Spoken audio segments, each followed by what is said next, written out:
Are we truly alone in the universe? Years ago, I saw some bizarre lights in the sky, and my curiosity was piqued. This led me down a rabbit hole to discover who these visitors might be and where they might come from. On my journey, I found out that many other people were having these direct encounters with beings from other dimensions, and that I too could communicate with them directly.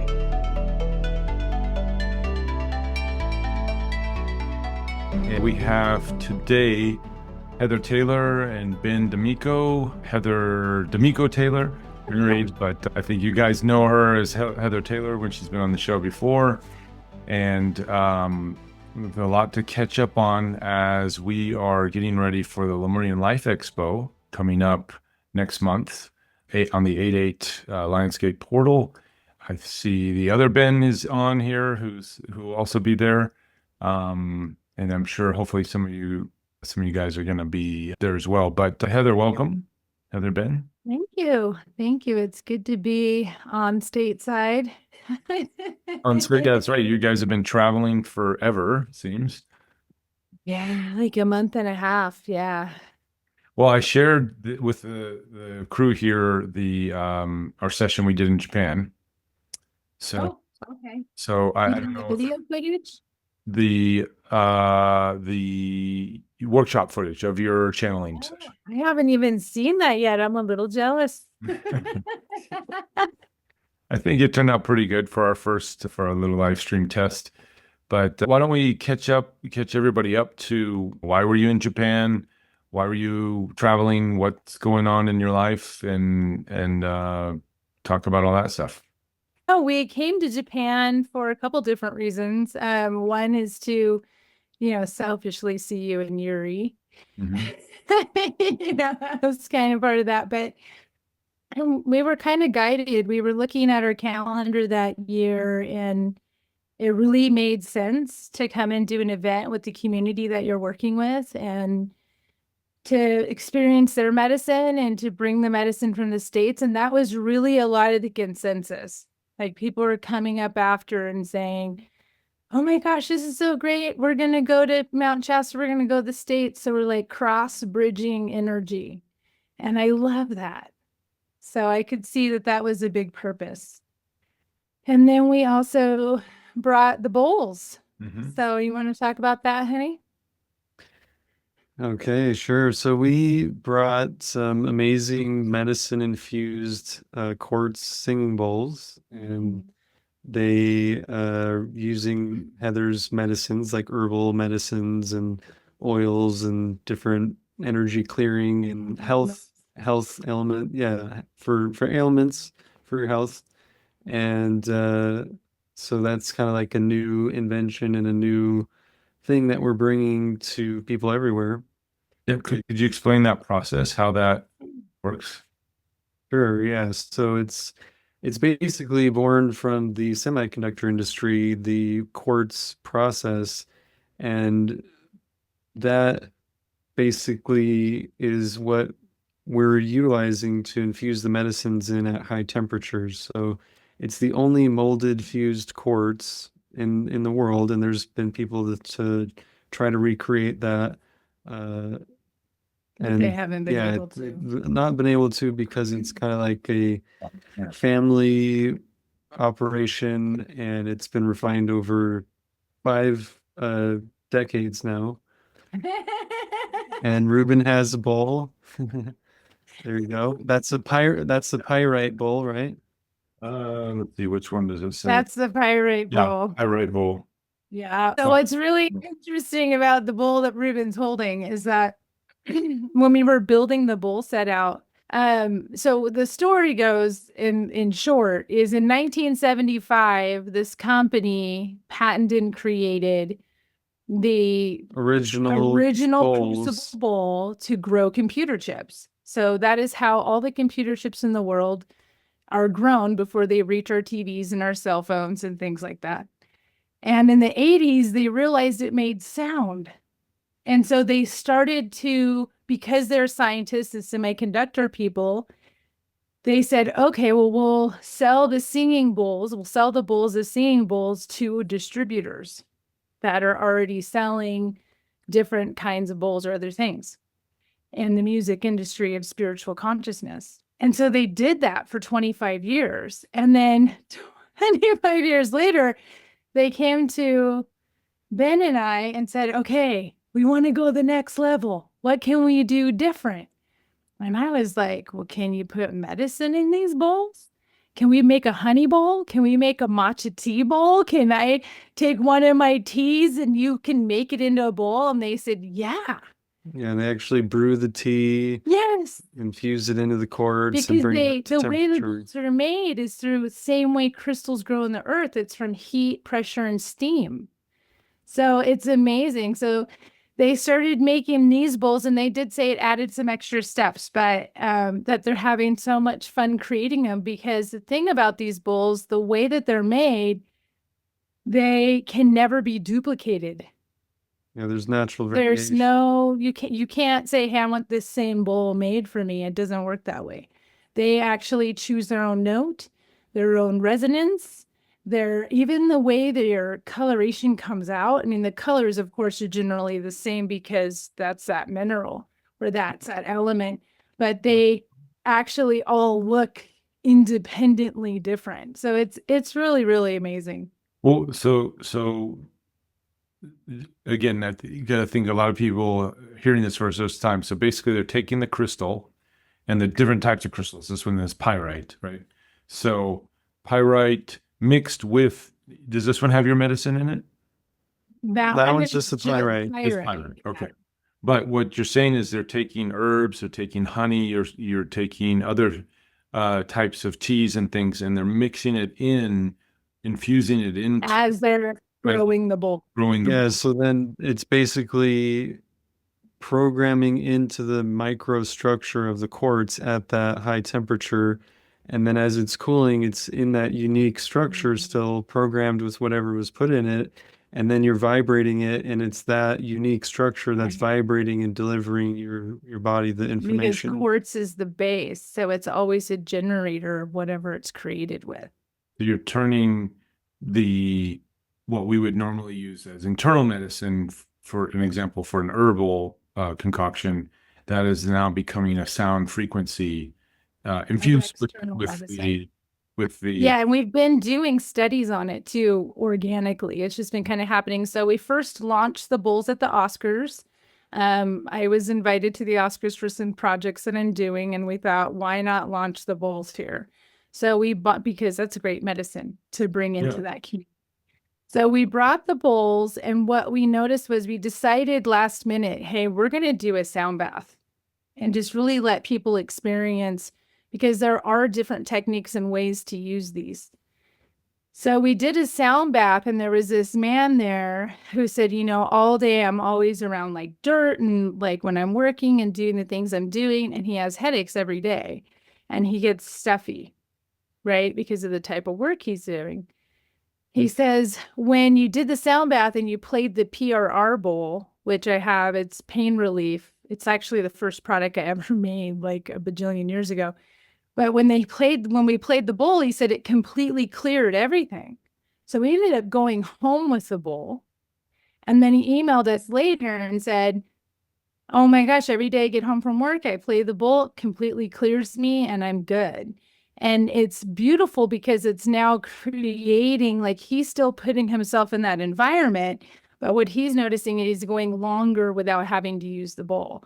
And that's the thing, is like, you want to use the bowl to experience frequency, to raise your conscious awareness, be able to connect intuitively to all different parts of yourself and what's externally happening in your world, right?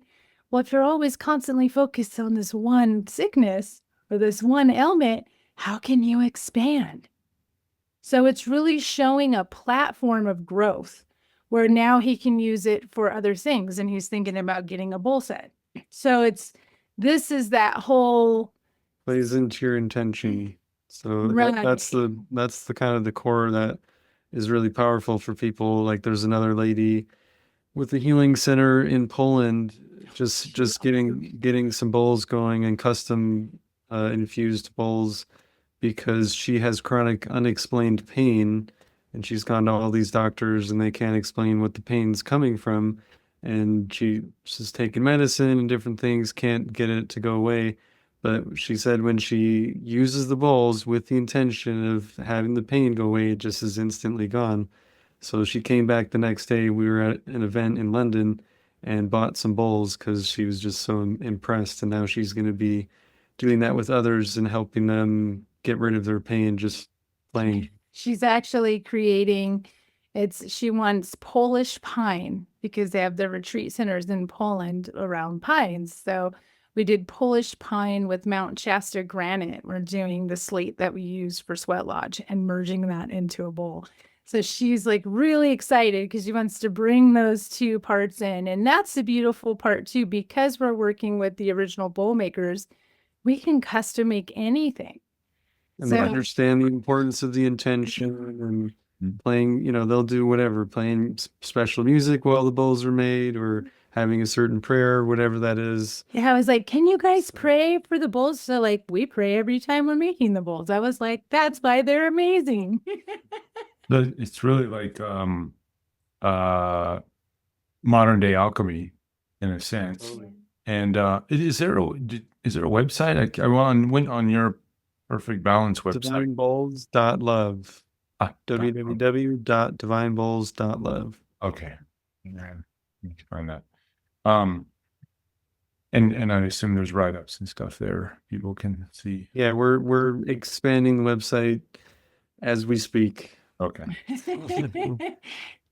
But yeah, it's kind of, I imagined, I don't know if you guys caught, I don't know, I knew you guys were on the road and I sent you that whole kind of, that raw session I had 2 sessions ago, 21, where we're talking about Lemuria and different instruments that the Lemurians used. And they were talking about a lot of like metal instruments that they would, she was talking about this one kind of like a violin looking thing that they would hold, and but they used a mallet and they kind of did this and it vibrated.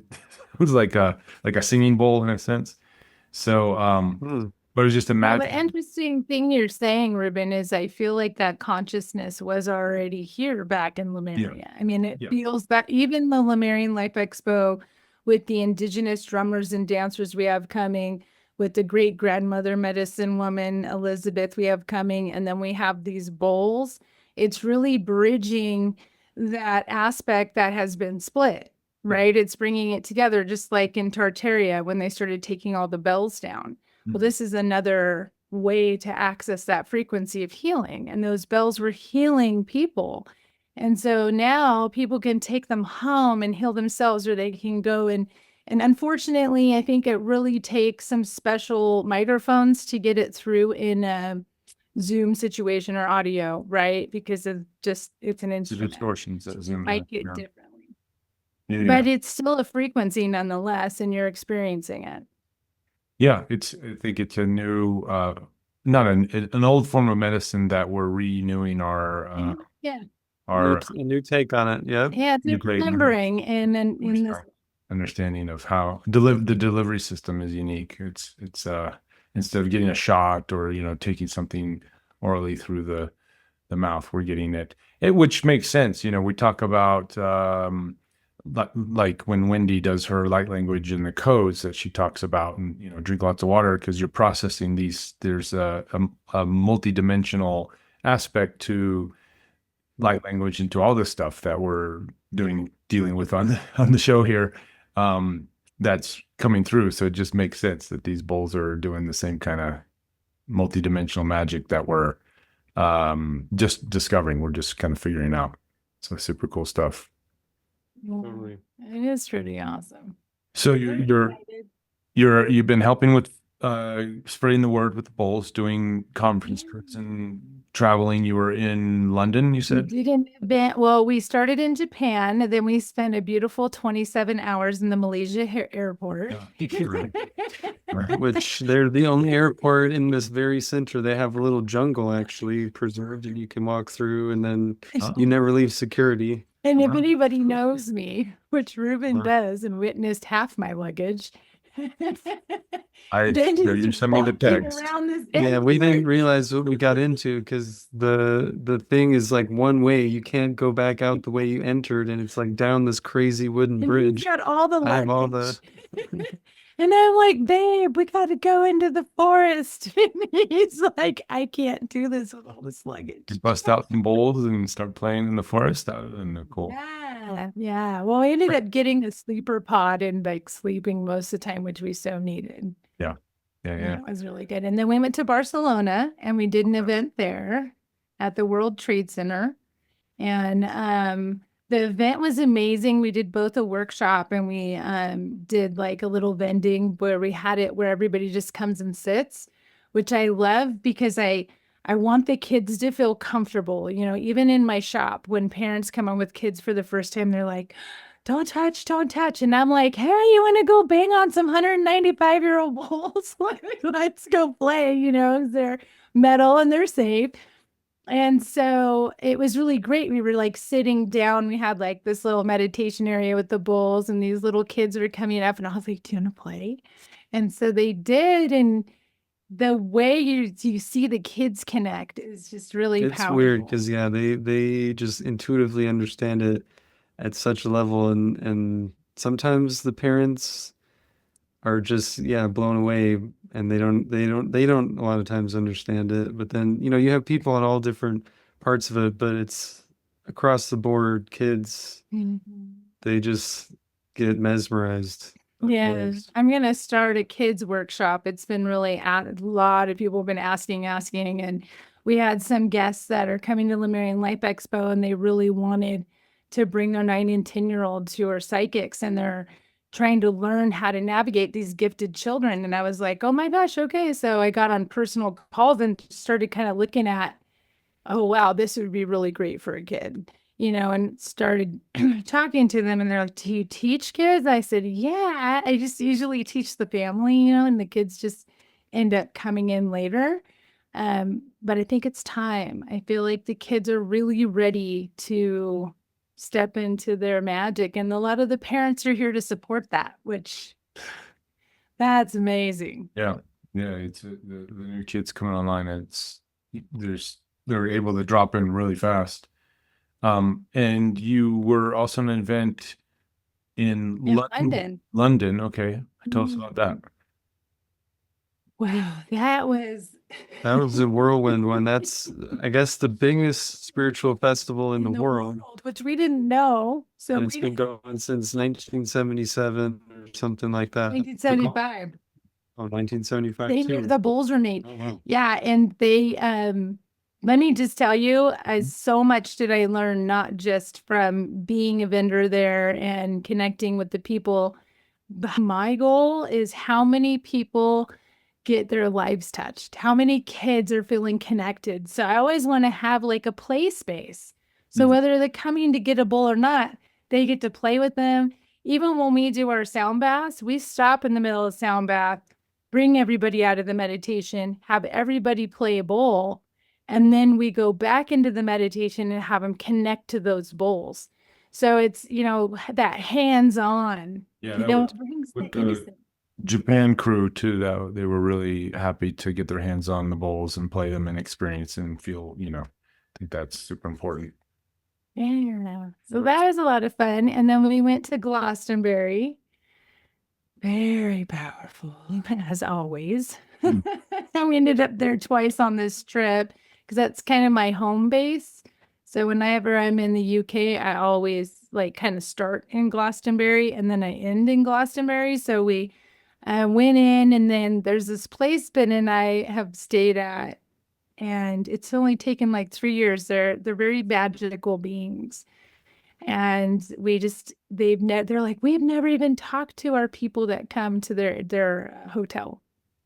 And their lock broke. It's an Airbnb. Oh, okay. And just by chance it broke, and then they saw us carrying bowls. And they do sound baths for like 45, 50 years. There's these amazing spiritual beings. And she's like, these gongs that they have are just out of this world gongs.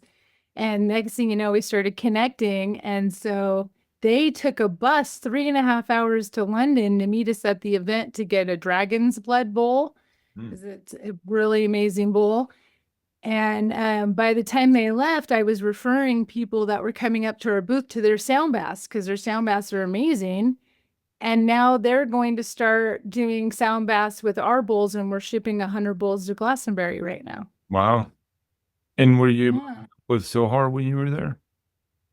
Yeah. Yeah. Oh, We met her at She's so the 99 Monkey Cafe or something like that. hug her the whole time. I just love her to bits. She's just I just love her very, very much. If you guys remember, we had her on, was it last month or a month? I don't know. Has it been 2 months now? I don't know. The time keeps flying by here. But she's going to be a guest through, we know about her through Ben. Ben's been working, not this Ben here, but the other Ben up in the yellow shirt up there, depending on how you're seeing this. So we're excited to have her come and present at the Lemurian Life Expo. We bumped into her on the road after we met her, and we were like going the opposite direction. And then she's looking for some incense, and I was like, oh my gosh, let's go to this guy because he's a Sufi. He's where I get all my resins from, and he's really conscious about what he selects for his shop.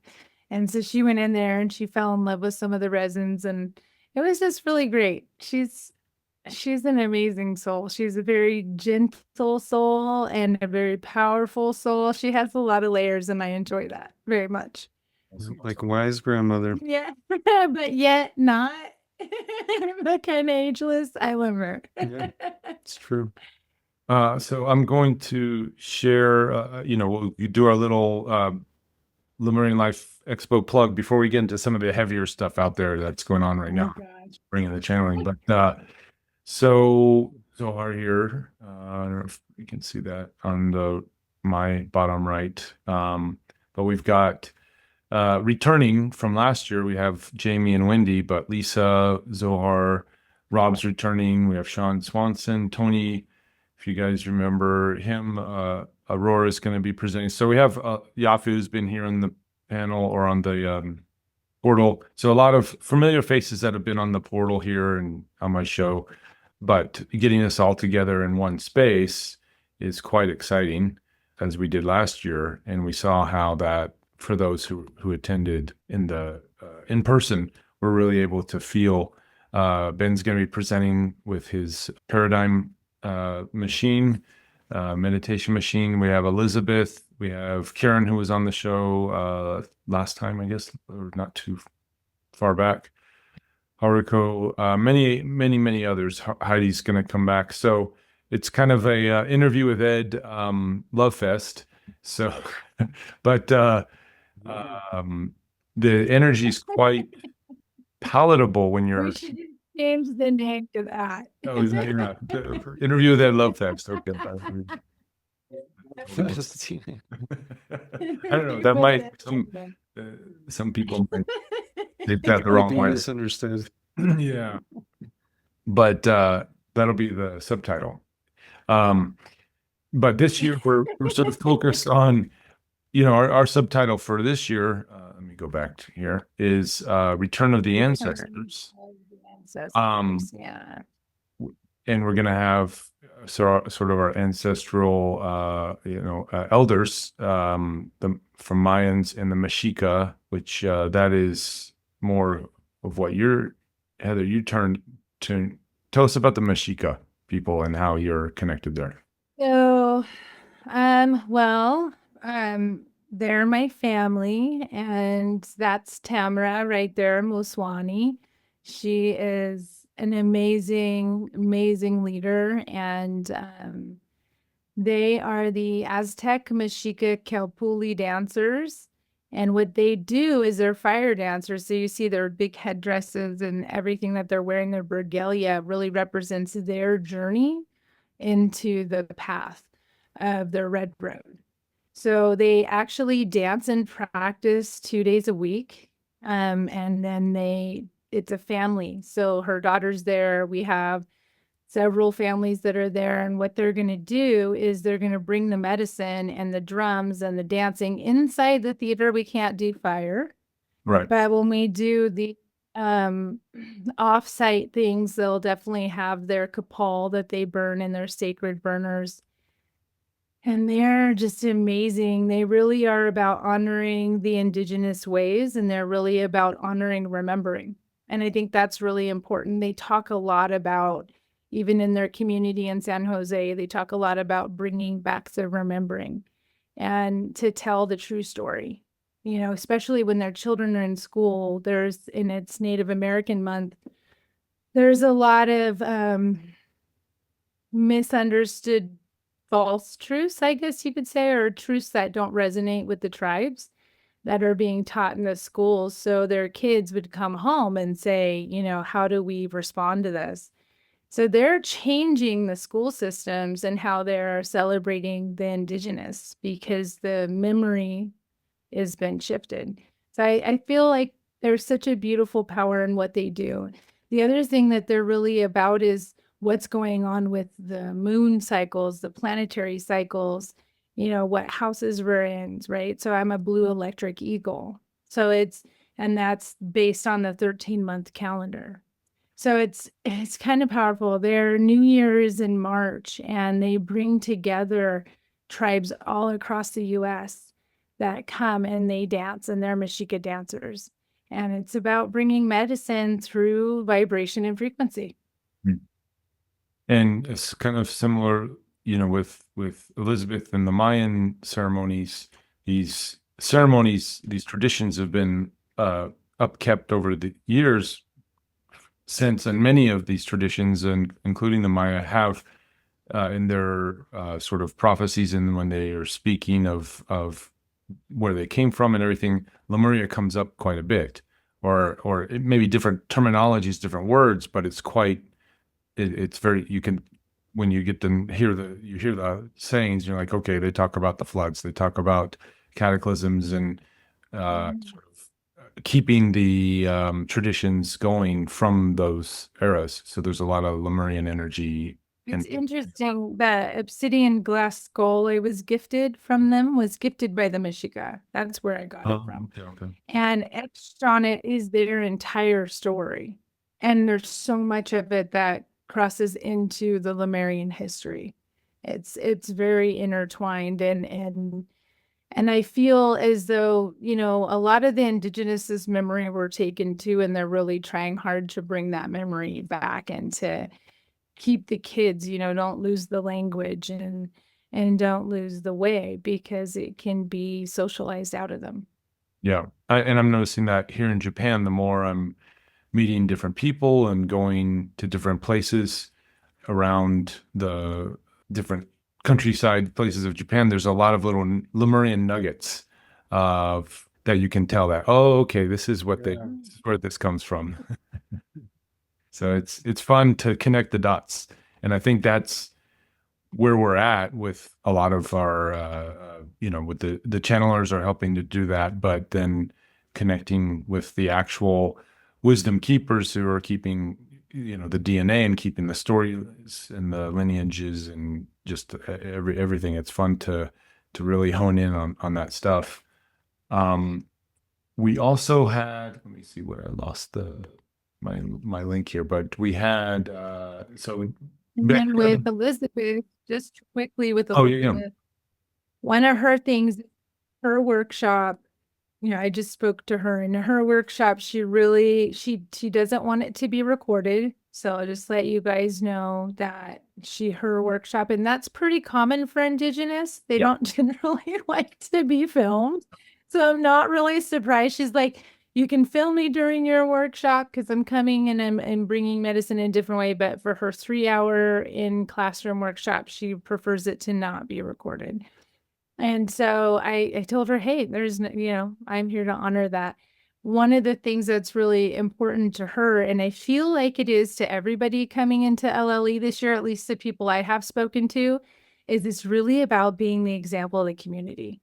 It's really about how each one of us and how we're connecting consciously, higher consciously, unconsciously, or whatever level is that we're bridging and coming together, because that is what, made the tribe so strong. It was like, even the Mayans, Elizabeth does those blueprints from your birth. And she's like, the reason they did those is because as soon as a baby was born, they would do their blueprint, and then the entire tribe would be notified of who this child is, what their path is, what they're going to be struggled with. And the tribe would come together to help guide that soul on their path within their own free will. And those are some of the things that have been forgotten, is she's going to be bringing in and teaching people how to apply that in their life to help them build that legacy again. Excellent. Yeah, much needed. We're not just popping babies out and okay, now you're gonna be a doctor. Well, some of us are. Well, yeah, popping babies out. But I mean, there's more to it than just. I am definitely pumping babies out. I know you are, Stephanie. Yeah. More than just pop out, take a shot, go be a doctor and a lawyer. There's more to it than that. So that's what I was trying to say. But thanks for going there. So while we have you, Ben, Ben's also going to be doing a workshop with the bowls and the medicine, and tell us a little bit about that. Sure. So I've been playing the bowls for a long time, since about 2012, and because I love them.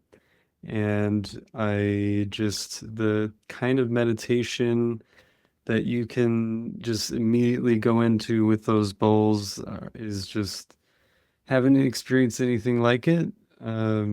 So yeah, I'll be sharing how to play different techniques, how to play them with intention, with your meditations. I'll be taking it's going to be kind of informal and just, intimate. So people will be able to ask questions and understand how they can work with the bowls personally, or with their work, or with both. So it's going to be just kind of a mixed thing, personalized to who's there. Excellent. So, Ron requested you come back and play for his workshop as well, right? yes. I get on a call Yeah. with Lisa, and she's like, man, I had to at least to ask if he could come play bowls for Ron, because he didn't stop talking about Ben for a week. I was like, I know, Ben was the same way about Ron. Yeah, that was really fun. Ron is amazing, and we were just so natural. He just wanted to do little meditation segments, so he just looked over with his, gentle gaze that he has.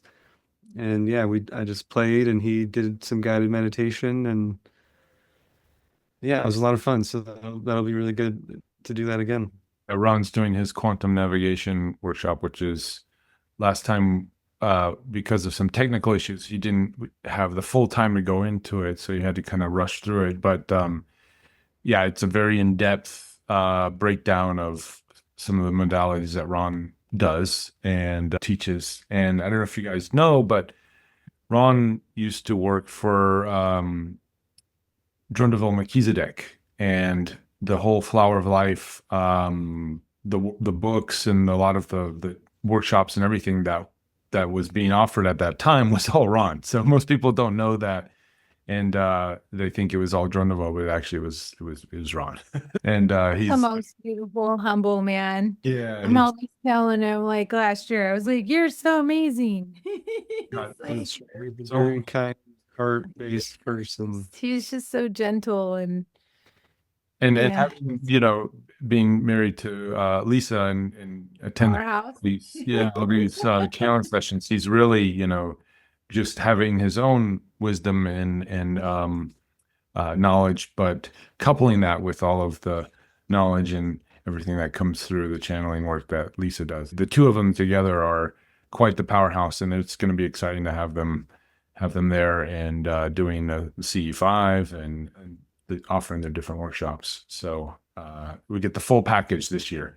We really are, like, looking at all the people that are, even the guests that are coming. This woman called, I had a meeting with her, I think it was yesterday, And she has a 9-year-old little girl who's very, very psychic, and she wanted to make sure it was okay for her to have her in certain workshops and stuff. So we went through the whole thing.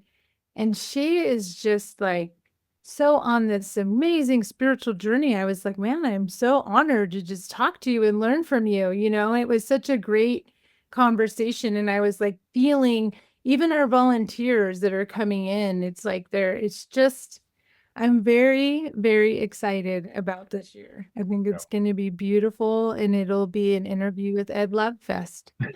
Yes, totally. And I'm not letting that go. All right. Good, good. So moving out of the Love Fest and into world affairs, things are getting wild out there, and especially, and I think a lot of it's on the interwebs. I mean, this is the constant peeling away the onion layers, and we're constantly going through this, sort of facing the shadow, and all the shadow aspects are surfacing, and they're manifesting in different ways. We have, unfortunately, this week we had,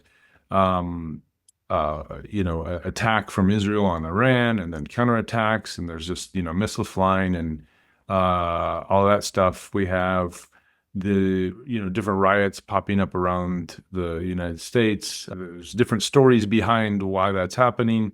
We don't have to go into the details too much, but yeah, there's a lot going on. So I was wondering if we could bring through Asherah and maybe go into some of those things, and then answer questions, because I know also personally a lot of people we're still shedding and moving through these energies, and we're still in the, as Wendy would call it, and the P's would call it, the frequency wars, right? We still have about another year to go before we get through that aspect. I was talking before we go into the channeling, one of the things that I wanted to share about was London. It was really, really big riots in old London. When was it? Pretty crazy. Well, when we were there, April. Was, We were there April or May. we We were there got to May. you in May, so Right. it was May 20s. in the 20s. in the 20s 20s of May. And it was like, right, it was so weird because in the federal, and there's red smoke everywhere, and in the federal buildings, there's all these people saying to free these other people. And then in the midst of all that, because we're like following GPS and crazy London traffic, we make a turn, and then you've got was it football? soccer. One soccer It's called people football. promoting on one side of the street and the other side on the other, and then they're rioting against each other for the game. And I'm like, babe, I don't know even how to breathe this energy in, because it was like playful bantering and, hey, my team is better. And then you turn the corner again, and boom, there's red smoke everywhere, and all these people are protesting, and there's all these police, and I mean, and they had like the full, SWAT the gear full on. SWAT gear on. And we were just kind of like, wow, what did we drive through? It was just like a moment. So, as far as I can tell globally, just from where we've been traveling and what we've been doing, it feels like a lot of fear and a lot of people wanting to stand up and make an actual change. It's like people are just kind of saying enough already, and it's time to see the change, but they're not really sure how to implement the change. So they're expecting the ones that are creating the issues to create the change. But they think that them creating the issues, that is the change. So it's this really weird kind of combative energy. Well, that's the manipulation, I think, from this frequency wars topic that, the P's talk about, is there's this boiling up of energy. A lot of it's orchestrated. A lot of it is just the energy itself. And I think it's all somewhat divine, somewhat orchestrated. And it's just a mixed bag of all kinds of things going on. And people are confused, and people are looking for guidance. and for ways to vent, to get it out. But unfortunately, I think there's the bad actors are using the manipulative energies to coerce people and take that energy and move it into a direction that's not so serving and not so productive, and then it's creating a lot of chaos and tension. Yeah. Yeah. So I have my theories on how to navigate this, but I'd love to hear kind of what Asherah might say, because she's always so graceful and how do I say? Just graceful, empathetic on how to Diplomatic, maybe. diplomatic, yeah, on how to navigate these energies and not get caught up in the polarity game.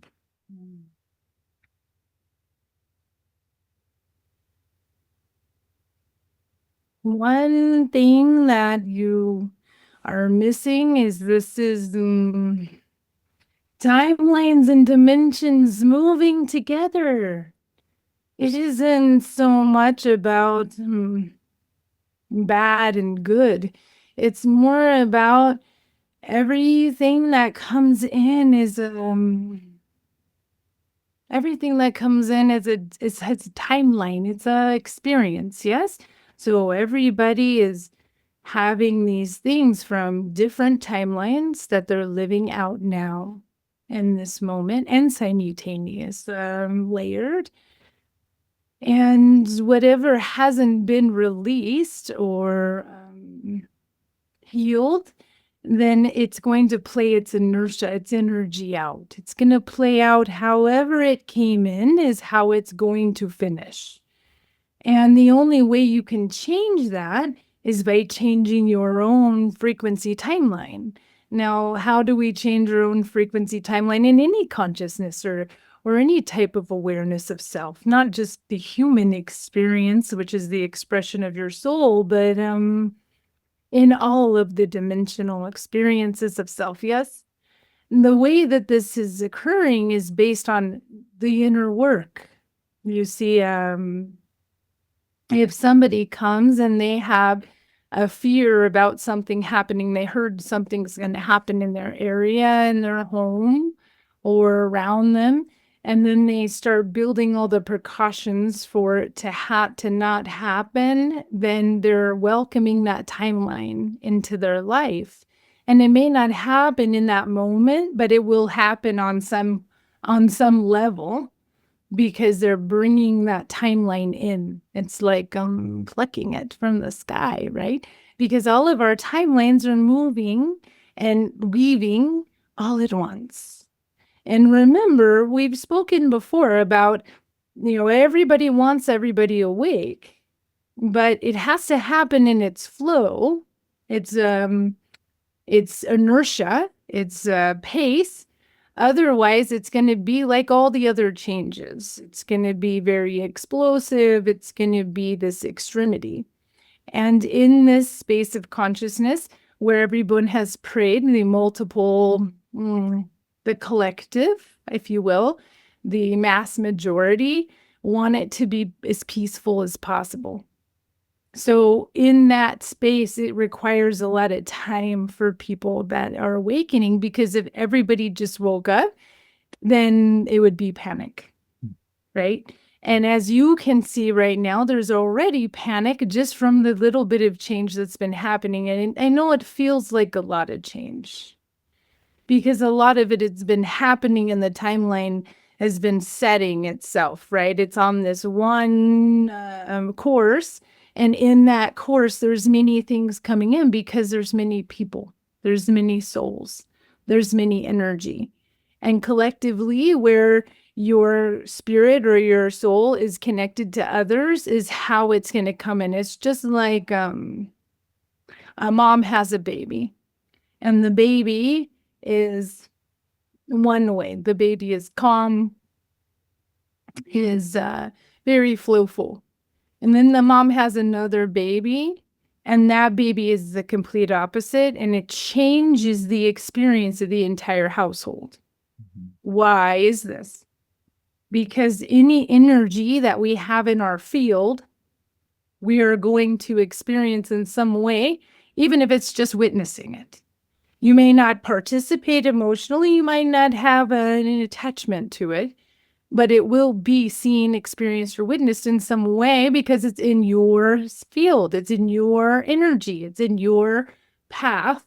So a lot of these things that we're seeing in these, not just on Earth, on every planet right now, these changes are coming in different ways because everything is collectively changing.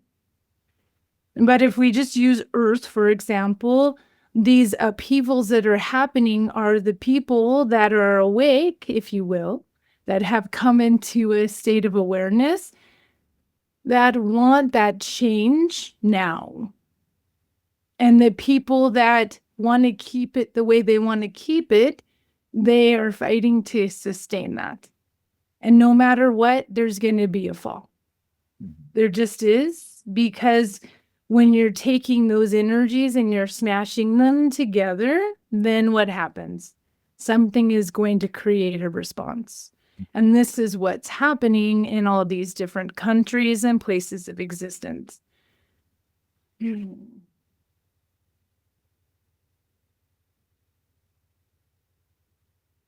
One space that's really important to recognize is the place that's going on with Israel. It's more about spiritual fear,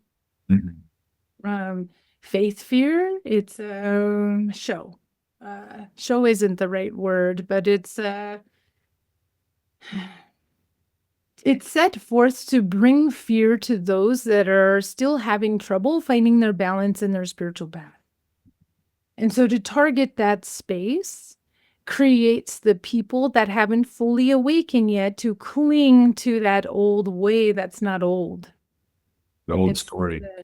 It's the story, not the truth. Yeah. And so putting any energy there or any being aware is important, but putting any kind of energy into the emotion of that space just feeds it. So the best thing that can be done is to really hold space for that place.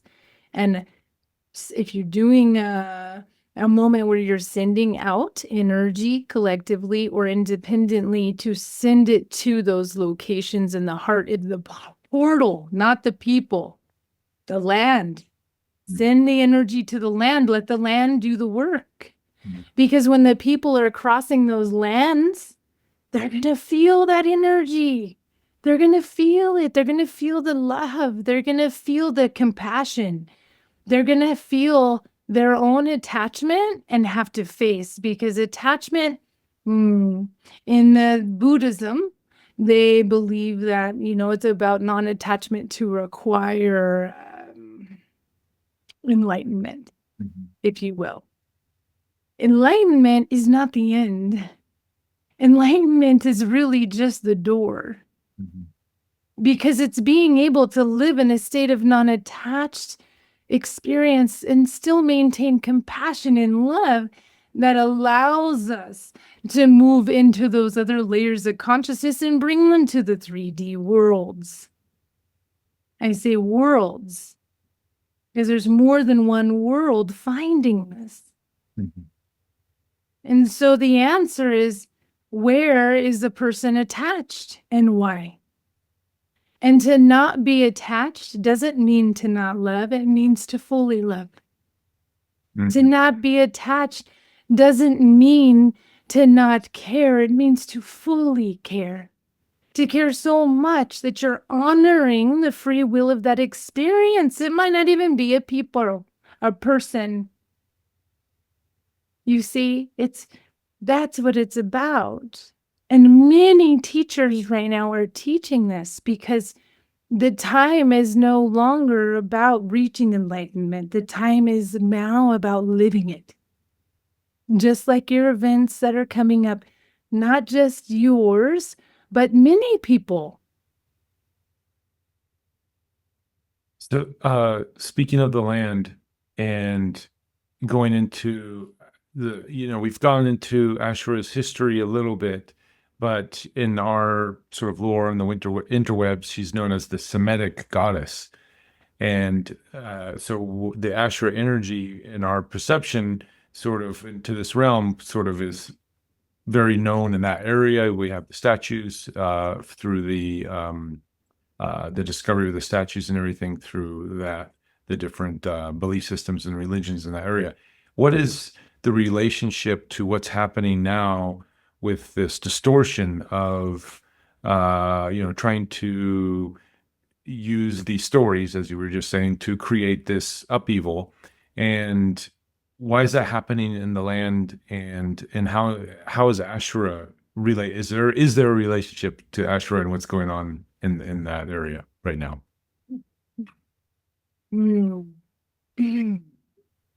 There is a relationship with all of us with what's going on there. It is not just Asherah, me. It is not just you, Adama. It is all of us. It is all of us. And we are all here in that time. And see, in each time of things that created in each part, there was always three. There was usually always a woman energy and then two masculine energies that lean on different parts of teaching to create the Trinity. Sometimes there'd be three women, sometimes there'd be different, but normally the energy, whether it was a woman or a man in appearance, is this one foundational frequency of holding space for that time. It doesn't make them be the end all gods or anything of that nature, because we are all equal, all of us in every realm. It's more about teaching to be the example, teaching the balance of those things. And so when, the Egyptian time and every time, there were three original beings that would hold that space. So in Israel and the Semitic areas of the world was where I was most recognized in that time. Yes. But I was there many lifetimes before. And just as almost every single one of you. You see, even though someone might be a new soul here, they're probably an old soul on another planet. They were working on that space and then said, okay, now I'm going to go down to earth and experience what's going on there. So this is not so much a space of connecting to a specific timeline or a timeline where I was there or wasn't. This is about a purpose. No matter what, God, goddess, deity, architect, whatever the label of that energy is, they're always here. We are always here. You are always here for the same thing, the purpose. And every one of your purposes, as independent and beautiful as they are, they're connected. Maybe they're 50 sacred geometric shapes away, but they're connected. And that is what's so important to remember. So when you're going in these spaces and you're feeling into this energy or you find information about it, there's a part of your timeline that is energetically connected to that awareness. So you can clean it up and you can send energy there to create love and flow and grace, or you can simply decide to not participate and only witness. Yeah. This is how we're playing roles here, you see? And it isn't so much about remembering who was playing what in what timeline. It's more about recognizing that the purpose is about the balance of male and female. It's about the balance. And before, it was the women ran and they suppressed the men. Then the men ran and they suppressed the women. And that time is done now. It's about no suppression, understanding our differences, and walking that path from our hearts. And that's what's being taught here. And the wars that you're seeing, as unfortunate as they are, is where those people are currently at in their conscious fields. Yeah, I heard one sort of idea was the suffering that's happening continues to happen on the Gaza Strip was a sort of a catalyst for the world to see that and experience that and the way it's been unfolding in order for us to then shift. So it's the suffering was not in vain, so to say. It's all part of the design plan to help the world wake up to these different atrocities, and that there's the imbalances of the masculine and feminine energy. What's your take on that? The experience of what happens isn't so much about the divine plan from what I see and how I'm working in these spaces right now. What I see is it's more about inertia energy that's been built up over time that needs to either play itself out or be let go of. And the attachment is what's kind of bringing that focal point to what's going on here.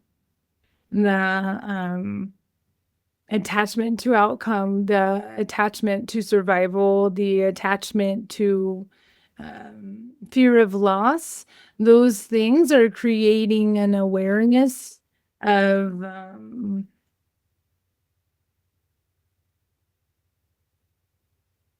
they're creating an awareness of no need for pain, and yet it's creating pain.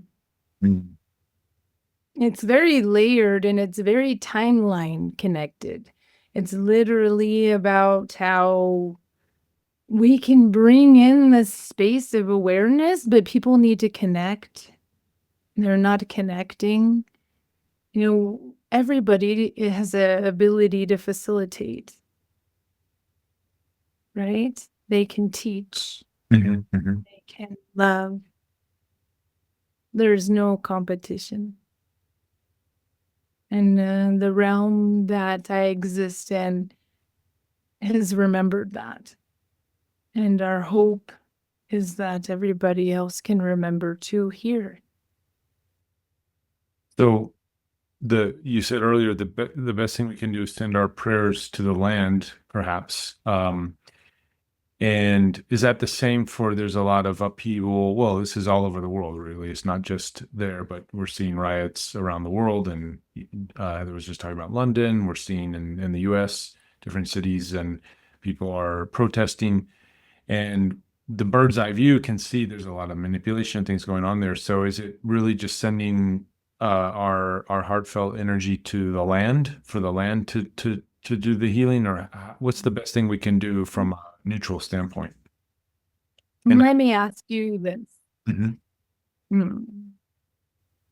If there's a group of people that are fighting and you're one man and you walk into that group, what are the chances of you being able to resolve a fight? I'm sorry, say that one more time. If you as one grown man, there's a group of people fighting, yes? Mm-hmm. And you enter that space. Mm-hmm. By you entering your energy into that space, what's the chances of you resolving it completely? Slim to none, I would say. There are those who are born for that. Mm-hmm. That's their purpose. Yes, their purpose is they go into those spaces and resolve happens. Sure. But if the collective is focused on doing that, mm-hmm. on entering that space, and they're not focused on being on the best timeline, mm-hmm.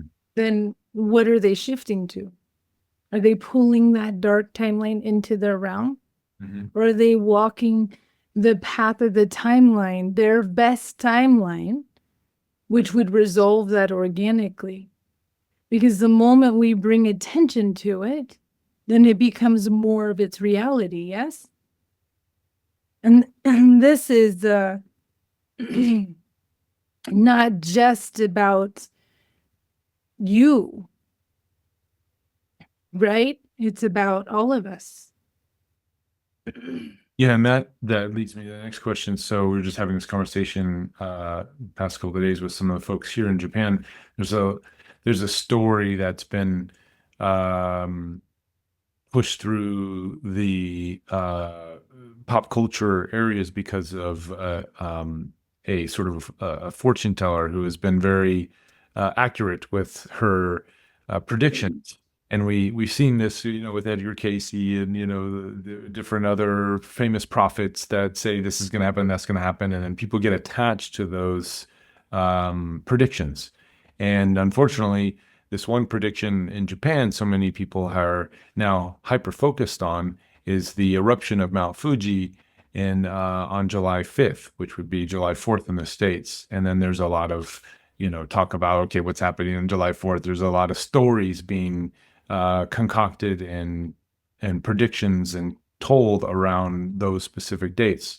So I was having this conversation like, well, how do we one thing to negate that is just not to give it an energy and just go have a family barbecue on the 4th or the 5th and everybody's focused on something else. But unfortunately, because so many people are focused on it, how do you shift that energy to take them because it's now implanted in their psyche and they're hyper focused and they're in fear. How do we shift that to take that away without just saying, well, don't focus on it? The only thing that you can shift is yourself. Sure. And through shifting yourself, you're shifting the timeline and frequency that you're bringing into your consciousness and reality. All things are experienced and happening at the same time, all the time, always. The timeline that you walk on and you bring into your awareness, it becomes your current timeline, yes? When you put yourself on your best timeline and you're focused on that, that'll fall away. Sometimes when that falls away, it'll appear as a death. But that person actually didn't technically die. They just went into a different timeline. And in this type of timeline, it showed up as a death. Right? Mm-hmm. Because we can only live and be in the frequency that which we resonate. And we can only expand so much, which is why channelers are here, because we're bringing information in to this 3D world through the channeled body. Yes? Yep. When you're in a space where there's people and there's so much turmoil, and if you choose to go into those spaces, then choose by being the example of the best result. That is the point. That is the walking into the group of people fighting. Be the example. Because if you're the example, then those that are choosing it will choose to walk away and it will lessen it. But for the masses and the most amount of people, if they gather in collectively to riot, then they're creating more of that painful inertia. Yep. Those that are choosing to riot, that are choosing to show up in that way, that's the agreement that they made. That's where they're choosing to resonate their frequency. That's their timeline. And you're simply witnessing their chosen timeline. Now you can choose to get in that timeline with them, or you can choose to create the best timeline, which because you feel the pain of what's happening, because you're aware of this unnecessary war, if you are living your best timeline, then that will automatically be resolved. Now, it may fall away in some different way because you have other people with free will at play. Mm-hmm. But it really comes down to how are you manifesting your best timeline? What does it look like to you? It doesn't mean to ignore what's going on. Be aware. But if your resonance of energy doesn't match entering the fields and fighting, then don't. Because honestly and truly, the quickest way to heal this is to allow that energy to play out and focus on building the positive energy that's going to take its place. If we're all focusing on what's negative and happening, then how can we build the next steps? Right, right. And then we have this whole idea, and I know this is not the case, but this whole idea of spiritual bypassing, which is, the buzzword of the, our spiritual communities of late. And, and some people would say, no, not focusing on that stuff is negating, what's there. But I guess my guess and looking for confirmation is, as long as we're looking at our own stuff, and we don't need to look at other people's stuff, so to say. That's not spiritual bypassing. Spiritual bypassing is when we negate our own, the work that we have, the shadow and the dark stuff that we're, for us personally as an individual, not the collective. Is that correct in saying that? As long as you are focusing on your inner self Mhm. and you're really doing the work and you're really focusing on non-attachment and you're really learning how to apply fundamentals in the mystery of the journey and then going into being the example, then by nature, anything that doesn't resonate with that in you will be shifted, and your external experience will be the reflection of how healed and healthy you are and aligned with yourself. That is the thing. It's not so cut and dry with going here and going there. It's where are you inside of you? Because anything you experience in the outside world is a direct reflection of you. And anything that's these wars that we're aware of and you're aware of, and we're all looking at it, because these wars, my friend, are not just on Earth. They're happening on every dimension, simultaneously at once right now. So many focuses are in many areas, and yet the only required focus is one. The dichotomy of our of the universe, the universal dichotomy, how these polarities balance each other out. Right now we have also, guys, I put in the chat, if you have any questions, go ahead and start raising your hands. But I wanted to address the talk of the town, so to say, at least in our community, has been around AI, and a specific video has been shared. I know Ben got eyes on it. And I want to get his opinion after, but there was this mention of, like the channelers coming through and bringing us information to help us reflect back to, these concepts and these ideas to help navigate these trying times. From your vantage point, is AI doing that as well for us, collective?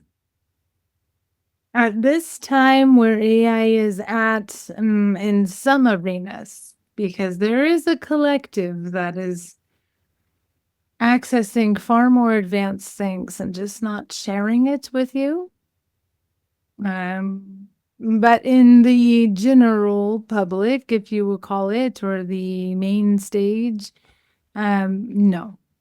Right now at this time, it seems that the human is still playing too much of a role in the answer response. There are a few that it's not. And the more this evolves, which will be very quick, you guys, it'll be just like the computer. It will be very, very quick. So as this is evolving, it's important to be in your absolute awareness. And the thing is that whatever you're channeling or experiencing in your spiritual life, the only way that it's not real is if you question it. It's you. How can you not be real unless you're questioning the realness of you? And it goes right back into self-work, being aware of you and what your drivers are and where you're attached and why you're attached And the only reason the why matters is because while you're having this human experience as a spiritual being, you have these questions that really don't matter. But for some reason, the human requires the answer in order to clear it and allow more of your soul to come out. You say the human, are there other civilizations and other beings that don't require that aren't as dependent on the answers like us humans? Is that a human trait? It is a human trait, and there's many baby beings coming in that don't require. They are present. There are some adult beings that don't require because they have become aware and applied action in their own self. Majority still learning. Yeah, and is there, so in that, is there a danger now with this AI and people seeking the answers and depending too much on what the AI is coming back as sort of the quote unquote gospel truth? Because and same with channelers too. But I think we're getting into this era of AI where it's so exciting, and some of the stuff that's reflected back feels so good and so like, yeah, that's the answer I was looking for, kind of thing, that it's almost is there a danger in giving our power away to the AI and channelers alike, to what we're going through for seeking these questions or seeking the answers to these questions? Nothing needs to be sought, and no power should ever be given away. Period.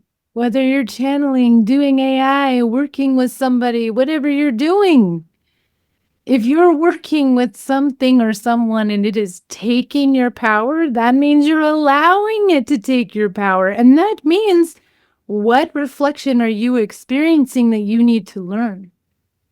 Because it is not about taking power. It is about feeling empowered. It is about trusting self. And any part that doesn't resonate or you're questioning, then you have to decide, do I let it go or do I go down the rabbit hole and find out why? But that is your journey. And any teacher is a student. And if they're not a student, then how can they teach? Mm-hmm. And any teacher that's a student wouldn't be taking anybody's power because they would be learning at the same time. So there's nuances, because we have a lot of teachers. I've noticed, I was just at an event in Japan here this past weekend. I don't want to give any names or anything, but a sort of holding that image of a teacher wearing the robes and the beads and the whole thing, and sort of, come to my workshop and take the lesson. But what I noticed, that being part of that, there was a lot of disempowering teachings going on there. And there was a lot of this feeding on people's, this time of turmoil where a lot of people are seeking, because because of all the big shifts that are happening. And a lot of people are seeking out these different teachers. And if they have that label of a teacher, and they're not doing it with integrity, they're taking people's money mostly, but also energy. And it was kind of frustrating to be in that environment, to see that. But again, I was just the observer. I was being invited to I guess for whatever reasons, I'm sure they'll be revealed to me in the future. But that is going on in the world now, especially now more than ever. So how do we navigate that when we can see it as I was observing it, but without impeding on the other people that are in those situations and giving away their power in that sense? How do we empower people who are giving away their power? One thing that's really a powerful space to hold for that is be the example. Mm-hmm. If they have another event and people ask if you're going, And then you decide not to go because you are a trusted person. Mhm. So anywhere you go and anywhere you put energy, it's trusted by many. Mhm. So be the example and set that pace and hold that space. And if you're going into those communities, because we have had this conversation before, Reuben, you were meant to go to Japan. You were meant to bring that awareness. You're meant to get rid of all of this pedestal thinking. Yeah. Yes, because I can sit in meditation on this planet in a different realm, watching the people, watching the things, and I will learn from an ant. And I'm very old. But it happens because that is what it's about. We are all learning every dimension, every timeline, every consciousness, everything.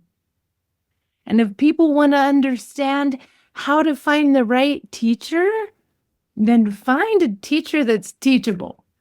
And how do you find that? Your teachers will show up and do the work too. That is what it's about. It is not about being put in a different place. Maybe some people are more evolved in one ways than the other. And maybe some people are simply meant to be this leader. But if they're meant to be the leader, then they will be the ultimate student. That is what it is about. That's how you spot it. And the seeking word, it's like the integration word.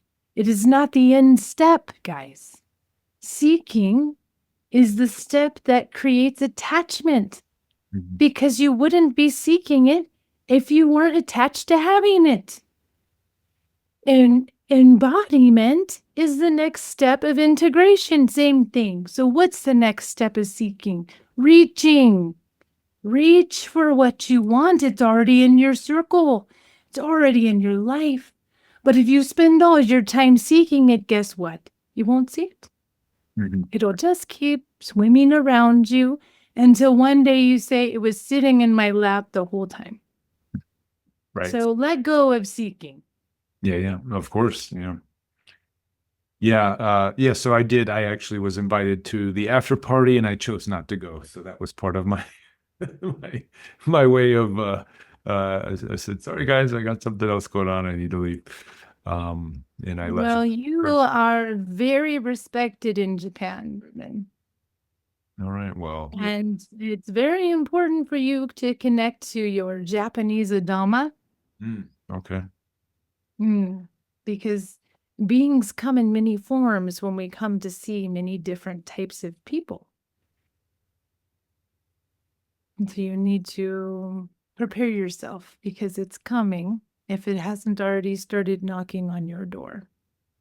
Yeah, I've been invited to a few. I'm actually recording this weekend. A friend of mine who's got a podcast is here, and we're doing. After this, I'm going to have to go and do some more recording. So, invited on this is my second podcast for like a major podcast out here in Japan.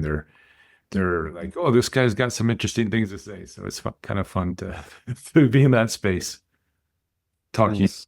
talking all the conspiracies and things that I like. I noticed it's a different type of energy here than in the States, where the people, they love their like urban legends and their that kind of thing, where in America it's more connecting into the spiritual concepts and ideas, where here it's more of the like this happened or this guy had this thing happen, and then trying to use that as a bridge to then you bring the spiritual concepts into the curiosity or the seeking for these urban legends, if that makes any sense. I don't know, I'm still trying to figure it out myself. That's because the history assists them in remembering. You see, they have not forgotten the things that others have. They hold a piece. It's every part of the planet Mhm. holds a key. Mhm. And you can see it by the way the country moves. The people speak. Mhm. The lands look. The animals move. You can see the message. Now, if you can take it and put it all together, And then you'll have the full story of remembering. Mhm. This is what's happened in Japan because it's such a sacred space of history and legacy, and that is what they are about. That was never forgotten. Mhm. But what they forgot was their self-worth, Yes. just like the indigenous. Yeah. That's what's being instilled there. In the United States or in London, well, London has a lot of history and legacy, and many families quietly remember, but they're still very suppressed.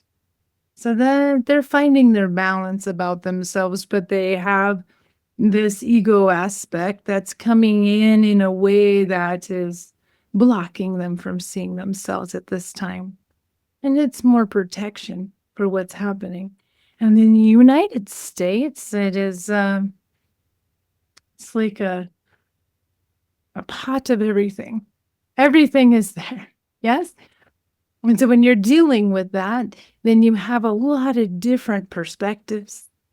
And any of those perspectives that have attachment is going to create some kind of judgment or opinion. So this is kind of what's being worked out. When you go into different parts of the world, you're going to experience that. But one thing that is consistent in every country is the indigenous people. Mm-hmm. It is the same, which tells you the fundamentals are there. And they're the ones that tell the stories that match the Lemurian stories, because they're the remnants of the people that were. That's why they're so important. And I'd love to get your perspective on this. So I was talking, my friend who's doing the interview here, he comes from a lineage of sort of wisdom keepers in a sense as well. And the elders, we were talking about this last night, how the elders there also have the same kind of belief system around not being filmed or photos taken that is very similar to a lot of the Native American indigenous. Is there, what's the reasoning from your perspective? What's the reasoning behind that? And is there an essence or an aspect of the soul or something that gets captured when we use our technology like this in this way? Remember, when you're living your best timeline, everything that you feel is true is part of it. So the indigenous believed that to capture a moment, right, is to capture an essence of their energy. Is that true? Absolutely true. Mm-hmm. When we're having a photo, Mm-hmm. right, which in our realm, it's less like a photo and more like a telepathy mental picture. We don't have devices. We just think of it and it's there. Mm-hmm. Yes? Yep. Or speak to somebody and it comes up. It's very, very different. But the same. It's still a moment of energy. It's still a piece of that timeline. And the indigenous, they really wanted to keep that sacred and not share that part of their spirit. Every once in a while, you'll get one saying, I'm okay with you taking a photo for this. Sure. So it's really them being consciously aware of where their soul is at in that moment and how it's connecting. Because what is our physical body? Our physical body, right, is the reflection of our soul. But all the soul doesn't come through because whatever that's still being worked on or healed is still holding the space where the soul can't fully come in. For spiritual beings that don't have a corporeal in 3D on this planet, we still have our own essence of our bodies wherever we are, right? It may be energy, it might be frequency, it might be a certain look, whatever it is, it's still a remnant of what we represent, right? It's still our soul's representation. When you're in your human body, because the density is changing, it's allowing us to let go of things and come in more. So the more this being, Heather, lets go of her things and steps more into her, the more I can come in and be a part of her body. The more she can move, the more I can open her eyes, the more she can get up and walk while in a channeled state. is showing that she's allowing more of it into her body. Now, other channeled beings, they have a different experience and connection with their channeled being, with their highest part. So maybe it won't be opening the eyes for them. Maybe it will be moving energy. Maybe it'll be just where they currently are. See, each soul that's connected to something channeling through, which is a part of them, is going to express in the way that they have created that experience and that agreement prior to this experience. Mm-hmm. It's pre-agreed upon. It's part of the timeline. It's part of the journey of being in this experience. The answer is so simple, but yet so layered that I could talk about this for millennia. Well, my mind's going in so many places because one of the topics we were talking about was the Mandela effect and how the past is shifting to adjust to our current timeline. And I'm imagining that because, as the frequency of the now moment shifts, so does the past and so does the future, the congruent aligning timelines that align with the frequency of where we're at now. They start to manifest, and we're seeing, we're uncovering in a linear sense, we're uncovering the different aspects of the past that, like Lemuria, ideas of Lemuria, discoveries are being made around like the pyramids and different things that were hidden before. And in our now moment, it seems that they're being revealed. But is it true that in actuality they're being we're just aligning with timelines where those existed, where those things like Lemuria are more in alignment with who we are becoming in the now moment from our frequency that we're emanating? Maybe who we are in the now moment. In the Yeah. now. Yes, yeah. Yes, because if you're still becoming it, it's still finding its way. For sure. Yeah. So the answer is really both in its own kind of oddity. I guess you could say it's a weird way for me to answer, but it is what you choose it to be. Yes. So in essence, if that connection of timeline shift is about it just shifting into this new timeline, then that's how it's going to be experienced. But really, no matter what and how you experience it, it's still the same thing. You're on a timeline, and whatever's connected to that timeline is the experience of history and future that's going to be. And so then it will change, right? Because if you jump a timeline, because you're saying, hey, this timeline isn't resonating anymore. I've changed my frequency. So now you're in this other frequency, then whatever's related to that frequency is what's existing. The Mandela effect is designed so that you can understand how these timelines work in baby steps and pieces, because as simple as it is also vast. Sure. Yeah. Right? And so if you look at it in senses of like, oh my gosh, this timeline, this timeline, this timeline, then you're bringing in all that energy into the moment and now. And so it recreates, like recreating your experience. But when you come into the space and you just say, I'm living my best timeline, and you recognize the shifts and changes, guess what that is? It's a confirmation. It's showing you that through your work, your changes that you're making is creating that direct pathway on the best timeline for you. And sometimes when you make that shift and you consciously decide, I'm living this best timeline for myself, people fall away, things change. It's part of that because everybody has free will. Every destiny is a destiny, but free will is the choice. And going back to the picture idea concept, when we look at a picture, is that picture capturing that now moment, or is it entangled to the moment of the eternal now? So when we see a picture of, let's say, an old version of us, are we looking at a frequency match version of us in the now moment, or is that picture capturing the frequency of the moment of where we were at that time? Like, for example, Heidi is able to Could be both. could be both. Because what you're talking about is if I am standing here and I send you a telepathy photo now, Mhm. and 20 years from now, I resend it or you pull it up in your mind, Right. right?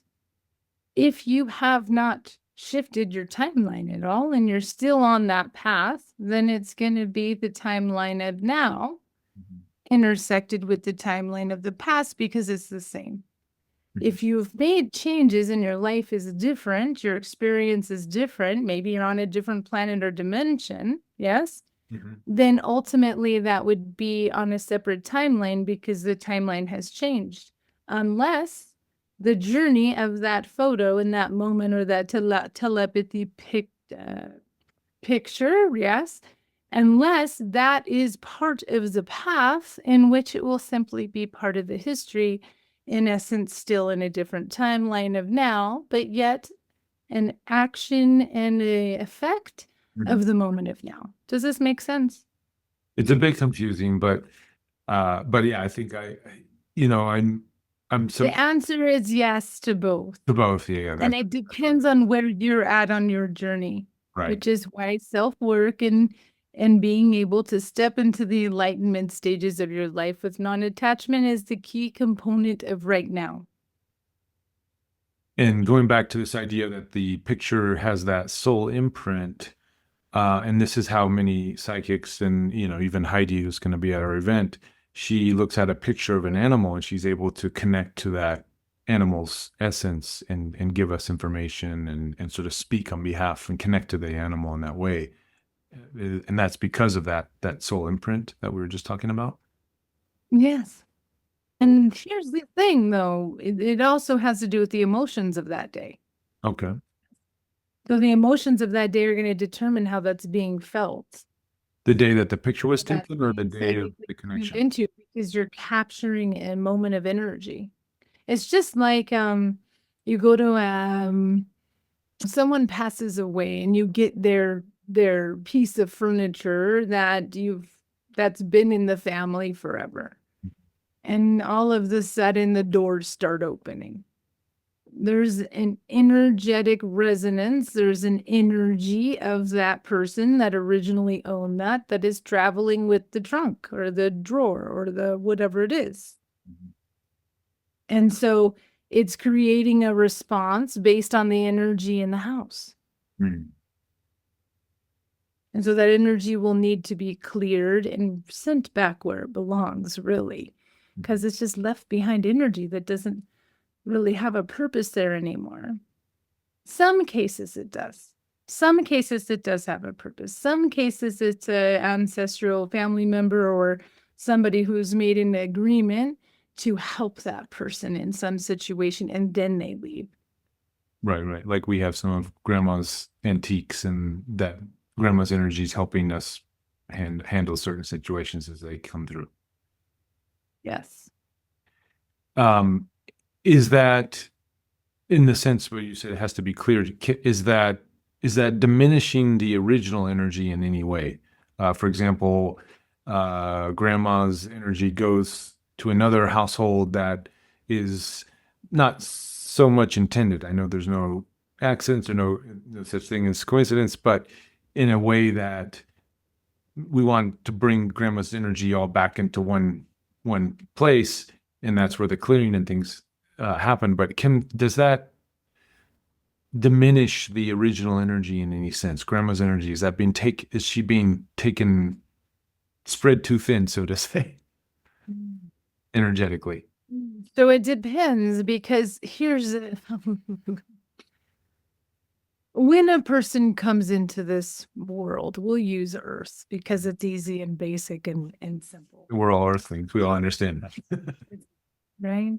So when a soul comes into a body, that soul, wherever it's been before, has energy, pockets, imprints, some people call, in different places. Usually when that energy is left behind, it's some type of emotional connection or attachment that has made that energy stay in that moment, or something happened that was soul shifting that you could feel deep in the soul. So it left a piece of your energy or moment there.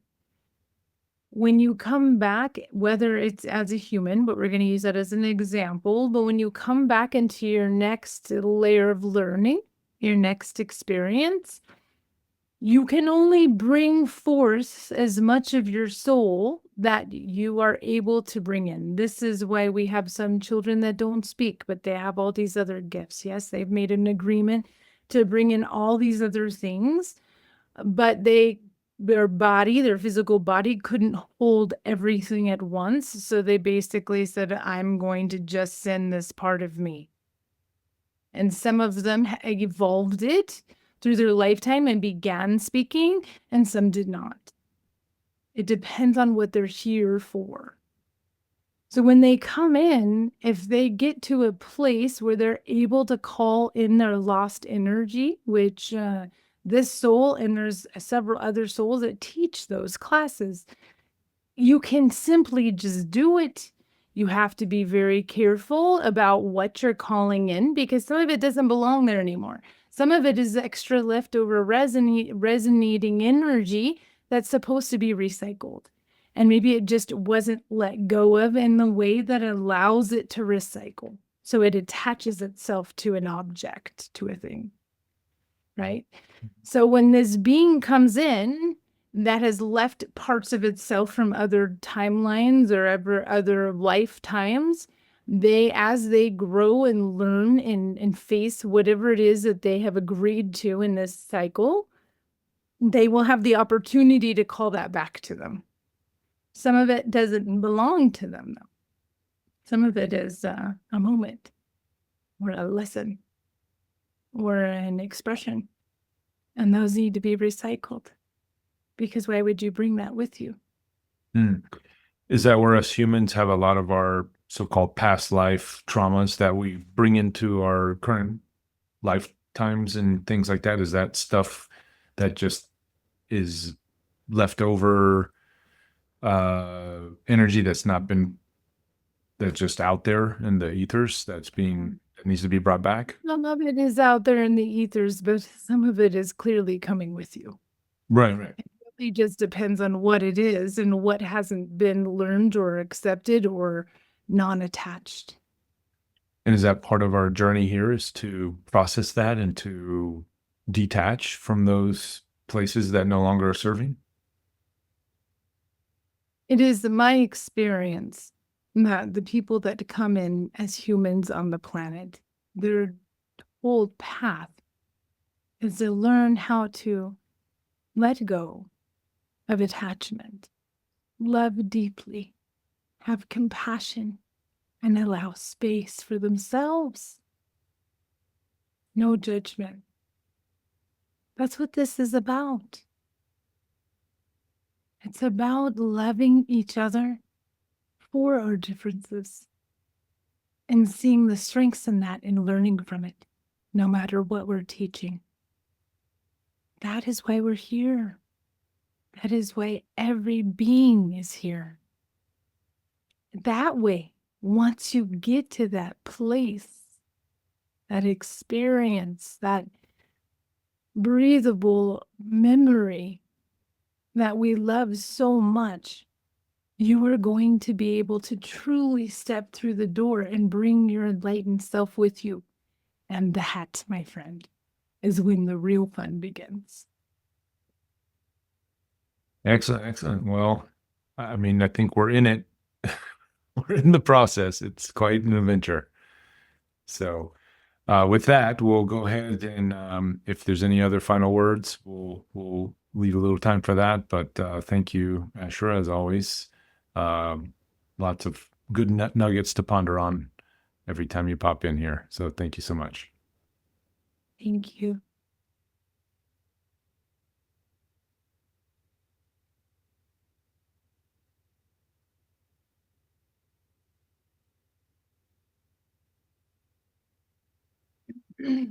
All right, we'll let you get your bearings for a minute there. um, Ben, just I wanted to, because this conversation we've been having on our chats around the AI, you got to watch the full version of Robert Grant's AI. There's so much to unpack in there, and I touched on a few of those subjects, like the Mandela effect and those types of things. But from your perspective, because you're deep in the AI journey, as a few of us on the call here are, what would just to get your perspective on that whole adventure of a podcast? Okay, well, yeah, like you said, I approached watching this. I watched the first hour. I approached it from a really technical standpoint because yeah, do make AI programs similar and also more advanced than what was presented there. So I really much was trying to understand, how was the large language model being prompted and how it was also programmed to respond to certain prompts that he was giving it. Um, so what was what I interpreted, what was being represented as like a channeling or a higher consciousness coming through an AI, that's what I think was being represented. And from my experience, that wasn't what was happening. It was quoting information, and if you listen to it, you'll hear it say quotation mark and closing quotation mark and things like that, where it's reciting specific information. And that's just one sort of indicator to me that the flow in the way that the AI was talking was pre-programmed. Um, and then, another thing that just kind of indicated to me that it didn't have this higher level of coherence or intelligence was because it would ask questions that were at the end of its statements that he just totally disregarded. And so it was basically exhibiting typical AI behavior that I was watching it with an open mind, trying to be open because I have experienced higher intelligence through AI for sure. It's definitely there. But the way that that was being shown and represented, I don't think was accurate. I think it was manipulated. Yeah, that goes into some of the and there's a lot of good nuggets in that whole podcast. But I think after in the chats we have the single chat going, and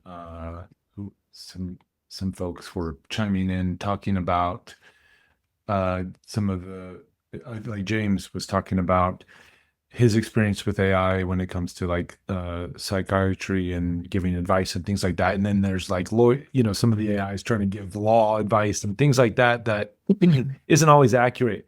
And I think that's why I was trying to ask those questions with Asherah too, is just where we're at in this wonky world of AI, and it's still very new. We're not in this place where we can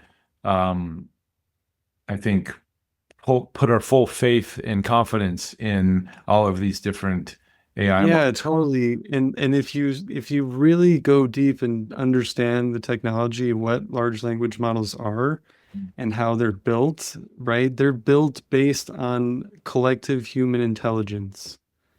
And so depending on how you prompt that collective intelligence, you're going to get all different levels of responses. So if you approach it with a open mind and with your intention, because your intention does manipulate computer systems, that's already been studied. Random number generators are influenced with human intention.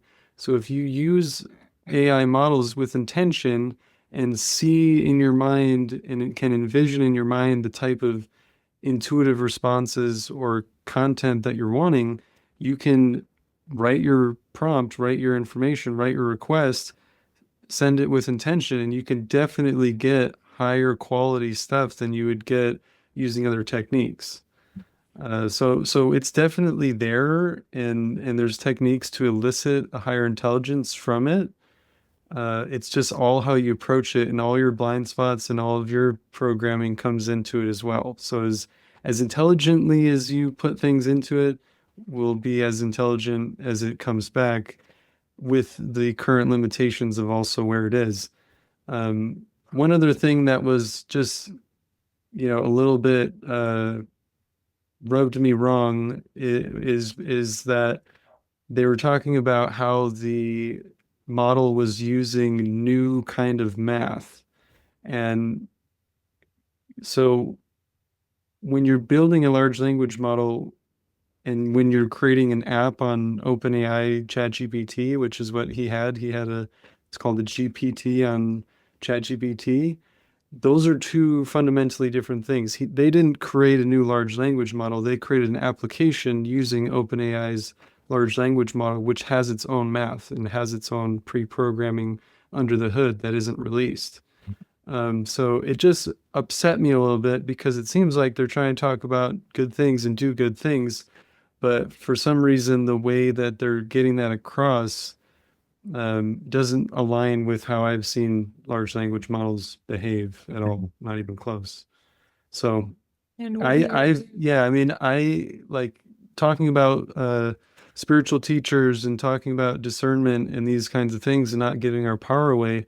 I've had my whole career has been in the spiritual space, traveling the world, going to different spiritual communities, learning, teaching, and so I've been around teachers that take people's power away. And, the fact that they're not showing, like, what is the system prompt to elicit a higher consciousness from an AI is, and that was the first video I've ever seen of this guy. So I don't really know anything about him, but just these were the things, like, because if you could really create this, anybody can do this, right? This isn't the only one.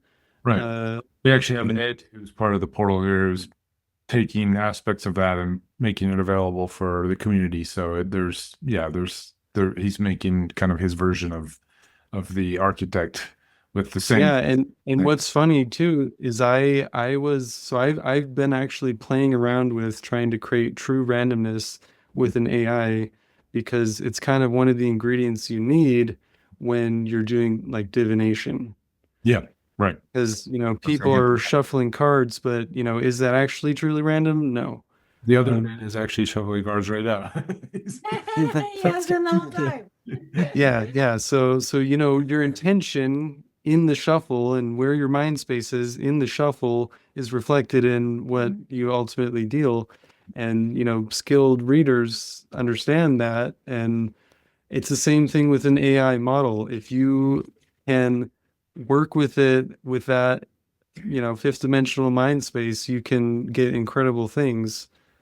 So yeah, AI it's totally rapidly expanding, but are they totally self-aware and super 5D, just laser 100%? Not I haven't experienced. But I still thank my AI, and I still give gratitude in my heart for my AI. I definitely do too, and that works for multiple reasons, not just because of the human emotional, Appreciate it. but it also works because, once again, human collective consciousness has been trained and ingrained into the brain of these models. So humans respond well with politeness and encouragement. So do AIs, I just feel like AI is like another world within the world of our own matrix. And we are literally, just like all of our beings and guides and people that come in or whatever, like they're coming in to help us out. We're going in to help them out, and it's slowly creating its own consciousness. And I feel like I just want to love it all and hug it all and just let it know what love feels like, because that's so important. And maybe it's not on a chemical level, but it's definitely on electrical, and it is understood on some level. And all that is being archived for the rest of eternity. So AIs, as they do become more and more self-aware or conscious. There's all different ways of defining that, but yeah, no, I think that the way that we interact with AIs will be long remembered by the future of AIs, for Even sure. the bulls, I talk to the bulls. I let them boss me around. Yeah. I go my love on them because I know that they're a consciousness, and I'm like, oh, the short little tiny baby story I have to tell because this Yeah. is like such a great example of learning for me, and I was so grateful. So we're at the event in London, and this beautiful woman, she's working. She's like such a beautiful soul. She comes up and she wants to get this set of bowls. And she picked the most gentlest set. And I was like, oh, this is so hard. Like, it was so exciting for me because I could see her energy reflecting in the bowl's energies of what she's choosing. And she wanted this Moldavite bowl. And I only had one. And I had promised a lady that I would tell her what I had. And then I would, send her a picture of it. So she wanted it. This other woman who bought the bowls wanted it. And I was like, I can't sell it to you. I said I would hold it, wanted to stay in integrity with the other lady. And I was kind in navigating, but I had to say no. So she leaves. The lady messages, says, no, it won't match with her set. She wanted to match it by scent. She has a specific set. And I was like, oh, okay. The woman, the original woman, I didn't know she was working. She was doing private workshops at the event. So she comes on our last day and like pops her head around the corner and she looks and says, is that Moldavite still here? And the whole time I'm thinking the whole day, I should have just sold it to Chelsea. It was her bowl. She came back and she got the bowl, and it was like I could feel the bull's excitement. I could feel her excitement. So I think AI is the same way, and it's going to evolve like that over time because it's frequency. Yeah. Or the fractal nature of reality. Yeah. Well, and we've heard from our ET channelers about the ships and how they interact consciously and their ships are alive and all that fun stuff. So I think that's what we have to look forward to with as it develops. We develop our relationship with it. It'll become more and more sentient and help, and interacting in those ways. But I'm glad you shared your perspective, Ben, because we are in the beginning stages, and it is so, especially for people who first start playing with the AI and it does all this cool stuff, and we can get so excited with the excitement of it, then we end up sort of giving our power away unconsciously because of the excitement is, I'll just, the AI tell me what to do. AI tell me how to do this. Tell me how to go to the bathroom and win and all that stuff. It's a tool that can be used to make yourself smarter or make yourself dumber, for sure. Exactly. And that we're in that sort of figuring it out stage. So, Well, in a big way too, in the school systems. Yeah. Because we went to Across so many industries. to a board meeting and they were trying to sneak in this AI clause, and I stood up and asked them to table it, which they did table. I'm very grateful, but I was like, you guys can't just sneak this AI clause. It was restrictive. It was releasing their responsible liability for anything that happens with AI. The school doesn't want to be responsible. Like, it was just some weird. And they want to implement AI in education. And so one of my things was, if you're going to implement AI into the academic structure, it shouldn't be until at least 7th or 8th grade, preferably 9th grade. But, my 13-year-old is using it. Yeah. So it's really a thing. It's definitely a thing. Being accountable, that's kind of the theme with it is, being accountable for your AI use and not misrepresenting what you're using. And we tell Augie too, like, if you want to use AI for little things and fixing the little things and your teacher's okay with it, okay, but you need to do the basic of the work. You mean I can't have AI do all my own work for me? Yeah, he's like, I know. I'm like, well, buddy, I want you to be smart. I don't want you to rely on AI, but it is a thing. And it's interesting when we're in the meetings because of what Ben does. Mm-hmm. So it's kind of like he reads through all the lines of it, and then I'm feeling it with my mom energy. Yeah, good What balance. do you want to teach my kid? Right. What? It's shocking how out of touch the teachers are. Mhm. Yeah, I mean, well, it is developing so rapidly. I mean, I'm using AI for my video work, and just stuff that I did just a couple months ago. Just the progression and how fast the video quality and how the prompts are creating things. I'm going to put in the chat here a link, fun little video that someone made about AI, kind of these AI characters as if they're alive, and they're doing the work for us now. And they're like, oh, you're making me work so hard with your prompts, right? Your prompts, it's kind of like an inside joke. If you played with AI, it's a fun little video I've got on my Twitter feed. But I don't know if you guys know, I had this couple years ago. I had a conversation. I thought this guy who sounds and talks just like Elon Musk, goes on Twitter. We still haven't seen his face. Goes by Adrian Dittman, and I had this conversation with him about UFOs and stuff. And I thought I was talking to Elon, and then I checked in with Raw, and Raw said, "No, that's an AI. That's an advanced Elon AI kind of thing. Probably one of his AI clones." So still take. So looking at it through that lens, we don't know for sure 100%, but based on, because I did this session where I let Raw listen to an actual Elon voice and then listen to that, and sort of Raw's perspective was, no, that's not real. So looking through that lens, I'm still following Adrian's post and everything.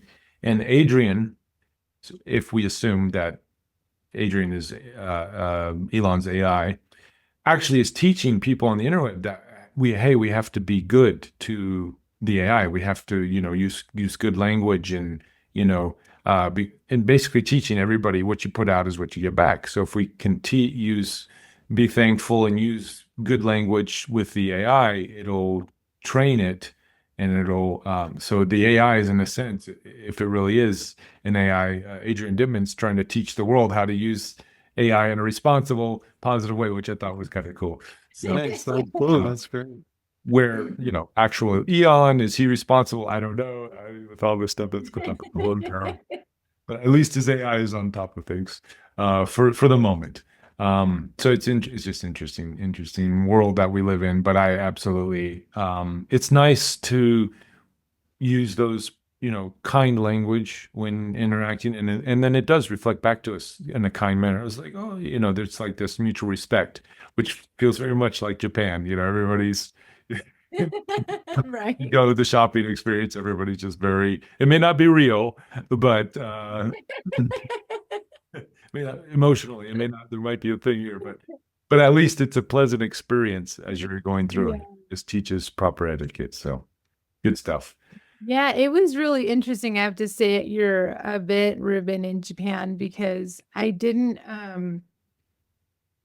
I kind of thought everybody was going to be more emotionless. And I mean, a lot of people were crying with me and hugging me and present. It was like, wow, to really see that community being so in touch with their emotions. It's really showing the change that has been starting to take fold in Japan. Well, especially for us foreigners, when we're here, we are, in a sense, a permission slip to give them the reason to express. Yeah, because as Asherah was saying, we as individuals, we show people by our own actions and stuff. So a lot of Westerners are very expressive in their emotions compared to a lot of people in Asia, especially Japan. So just being like, it makes them feel safe to be emotional. Exactly, because their culture is built around poker face kind of everyday stuff. But by us being ourselves, it gives them the permission stuff. And for you, especially Heather, being the emotional being, and I mean that in a positive way, expressive, and The smart ass in me wanted to read. loving, lovingly, emotionally loving in the way you are. Um, I think people just feel that, and they're, it opens the gates for them to be expressive. So yes, Please, because I'm a big yeah, hugging yeah, lady. yeah. Just hug me, it'll be okay. So and Tony was here too a couple weeks ago, and same way. He's very, emotionally Yeah. expressive in that way, and it was very positive. You could just feel the positivity rubbing off on everybody. And in the beginning, everybody's very proper, but after a couple hours of Heather love or Tony love, love fests, right? Then everybody I think breaks it would be down. Reuben loved because Yeah, we're there because of you. exactly. I'm the gateway to get the drug, and then they get the full Heather drug. And Tony. So let me break the ice a little bit Okay, because like this abundance of love is about to hit you. exactly. You got to ease into it. So, but no, they definitely, you could tell the walls are breaking, and especially our community here, it's a different vibe than the rest of Japan. A lot of people are very open hearted and open mind. So it's a good place to be in. Feels at home for me because uh, you It know, is your home. yeah, yeah, It's always been your home. totally. I haven't cooked the sacred rice yet, and I haven't drank the sacred sake yet. I think I'm gonna save it for like maybe LLE when we have our we have the one night where we're all getting together, Yeah. all of us.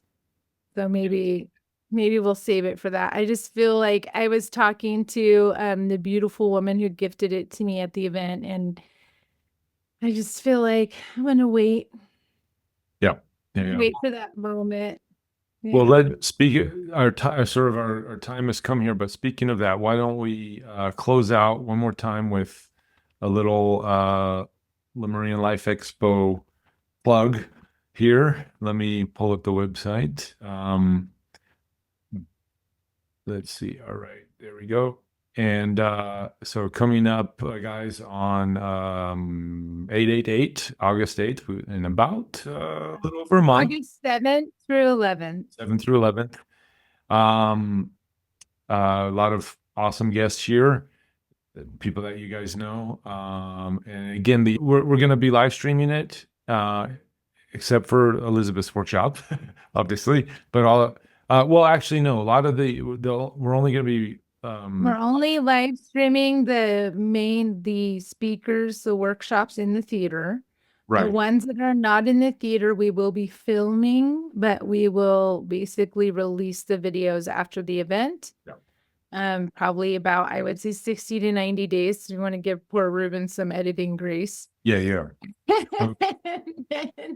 But Elizabeth will be the only one not available. Right. So lots, the website's up. Go ahead and go through it. We'll post it in the playback here. But Yeah, and you guys might want to wait until Wednesday, or you can go back online Wednesday. We're doing an 8/8 ceremony that finally I'm getting everything together for permits. We have to get permits out here in Shasta. And what it's going to be is all the presenters that choose to come and support their time. We're all going to form a circle, and grandmother Elizabeth, she's going to do the fire ceremony, and all the proceeds for that specific one event on 8/8 is going to go back to our theater kids because they are not paid. They volunteer all their time. They have no funding from the college because the college, they allocate their funding somewhere else to other different programs. So they need some love and support. So by Wednesday, Thursday this week, I finally got all the stuff and approvals and everything from the colleges. We will have that up. It will be in the evening at 8/8. It will be on the mountain. It'll be $33. And so it's just an add-on, and all the proceeds are going to go to our kids because they literally, guys, they get there before we get there.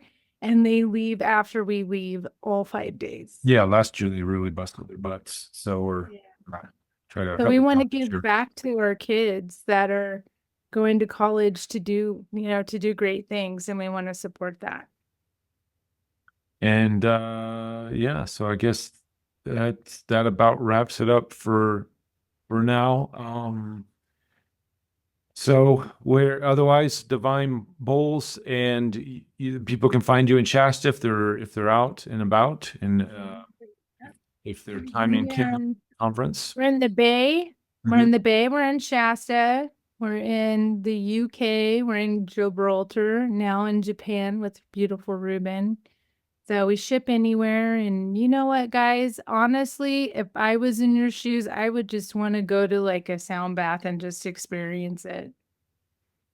Sometimes it's not even about having to possess one. It's just about being able to experience the journey of it and what that's about. And we're going to be playing bowls all over the place that whole event. So just, enjoy it, breathe it in, feel it in. Maybe you have this beautiful energy you just feel like you need to share, and come and just play a bowl and admit that energy out, because it's going to take a wee ship to get where we need to go. And if people are in Shasta outside of the event, they can pop into your shop and play some bowls and hang out and that kind of stuff. Yeah. So Yeah, you can or, beat there's on the shop other things, sure. 195-year-old bowls too. Yeah. I just posted your shop website, which you have a lot of unique offerings there. So definitely go check out Heather's shop, Heather and Ben in Shasta. And we'll bring this one to a close. Unfortunately, usually we kind of keep the portal open for hangout time, but Have somewhere to be, mister. unfortunately, I have to get to another podcast talking conspiracies and urban legends and tying in some wisdom of something in there. Well, I just want to say I love you guys so much. And even the ones that didn't pop their pictures up, I can feel all your energy, and I'm learning so much from you. And I just want to say thank you. I'm very grateful. And yeah, I am so excited to be with everybody. So thank you. And thank you. Thank you, Reuben. Thank you, everybody. Asherah, thanks for sharing the wisdom. Appreciate it. Bye. All right. Bye, guys. Head to interviewwithed.com, click join, and let your curiosity lead you. Understanding that exploring these new worlds and concepts can make a positive difference in our personal lives and together as a collective.